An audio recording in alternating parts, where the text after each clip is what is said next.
Hello everyone and welcome back to Raspberry Pi Pico programming with Wokwi. In the previous video, we have seen how to write the code for blinking the built-in LED of Raspberry Pi Pico. And in this video, we will see how to connect one external LED to the Raspberry Pi Pico and how to blink it. So here, this was a program that we wrote in the previous video. Let me open it once again.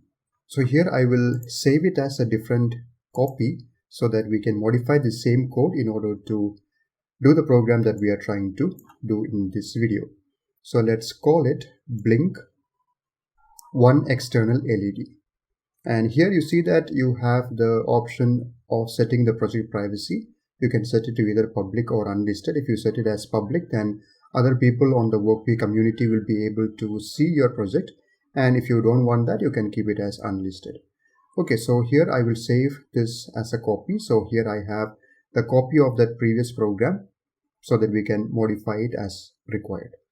Okay, now in the previous one, we were blinking the built-in LED of the Raspberry Pi Pico.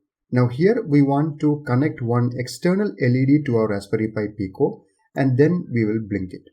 Okay, so before writing the code, here there are some connections that we have to make.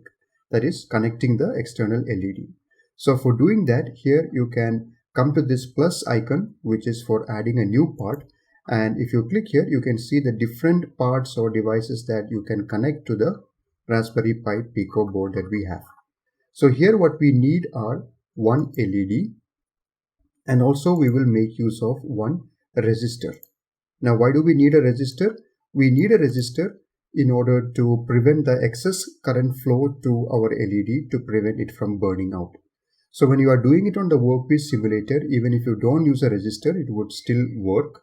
But when you are doing it on the hardware, it is always a good practice to make use of the resistors as well so that your LEDs are safe. So if the voltage supply to the LED and the voltage drop of the LED are the same, then it's okay even if you don't use a resistor. But to be on the safer side, we will always make use of resistors. So even in this video series, we'll make it a practice to make use of resistors whenever we are connecting LEDs, so that whenever you want to replicate this program on the hardware, you shouldn't have any problem. So we will do it exactly like we are doing it on the hardware. So here we have our LED and resistors ready. Now what we have to do is we have to connect it to one of the pins here. So as we already said in the previous lecture, we have different GP pins which we can use. So you can use any of the valid GP pins. So let's say that I want to use GP pin number 0. That is the first pin here, which is GP0. So what we will do is we will make a connection which will go via the resistor and we will connect it to the anode of our LED. So you can see that the LED has the anode and the cathode. So here you can see there is one straight pin coming out and there is one bent pin. So the bent pin is the anode and the straight one is the cathode. So if you're doing it on a physical LED, you will have two pins coming out of the LED and one will be longer than the other. So the longer one is the anode and the shorter one is the cathode. So let me just arrange it so that it will look good. So as you can see, when I'm clicking on the resistor, you can choose the value of the resistance. So we will keep it at 1 kilo ohm. So we can see that Wokwi is a very nice simulator which gives us all these options. So let me keep my LED here, and also when I click on the LED, you see that you have the option for choosing the color of the LED. Let's say that I will choose this color here. And to make the connections, you just need to click on the pin from where you want to connect, and then you can just drag your mouse and place it on the pin where you want to connect. So here I click on this pin number GP0 and you can see the connection coming out of it, and I will connect to the resistor. Now from the resistor, I will again click and make a connection to the anode of my LED. Now in order to complete the connection, I have to connect the cathode of my LED to one of the ground pins. So I can choose any of the ground pins that are available here. So as I already said in the first lecture, the pins which have this square or the straight edges are the ground pins. Or even if you hover over them, you can find out which are the ground pins. So if you are doing it on the hardware, you can recognize them using these edges, or you can look at the pinout diagram and also understand which are the ground pins. So let's say that we'll connect to this ground pin number 2 here. So I will click on the cathode of my LED and I'll bring out the connection and put it on this ground number 2. Now you can also change the color of these connections if you want. If you click on the connection, you can see that you can choose from different colors. Let's say that I want to use black color for the connection that is going to the ground. Okay, so now our connections are complete. Now what we have to do is we have to modify our code here so as to make it work. So in the previous code that we had, we were actually using the built-in LED of our Raspberry Pi Pico.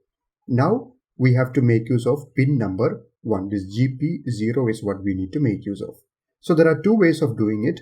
One is I will come here and I will make a constant integer, and let me call it my LED, and I will say it is equal to this 0, equal to 0. Now what this means is that this constant integer, which is called my LED, will represent this pin number 0. Okay, so wherever LED built-in is there, I will replace with my LED. And let's give a delay of, let's say, 500 milliseconds. Now what happens here is that my LED represents this pin number 0, and in the setup function we are initializing this pin, we are setting it as an output, pin mode my LED output. And in the loop function we want to make this LED blink with a delay of 500 milliseconds. So I say digital write my LED high. That means it will turn this my LED, which is pin number 0, to high, or it will turn it on, and we give a delay of 500 milliseconds. That means it will turn on or stay on for 500 milliseconds. And then we are saying digital write my LED low, which means this my LED or this pin number 0 will turn off and it will stay off for 500 milliseconds because we have given a delay of 500 milliseconds. Okay, let me save this and let us run the code to see if it is working correctly. So you can see the external LED that we connected to pin number 0 is blinking with a delay of 500 milliseconds. So as this code is inside the loop function, it is going to run repeatedly, which will achieve this blinking functionality. Okay, now there is another way of doing this. If you don't want to declare this my LED constant here, we can also directly write the pin number here instead of this my LED. So I can say 0, 0, 0.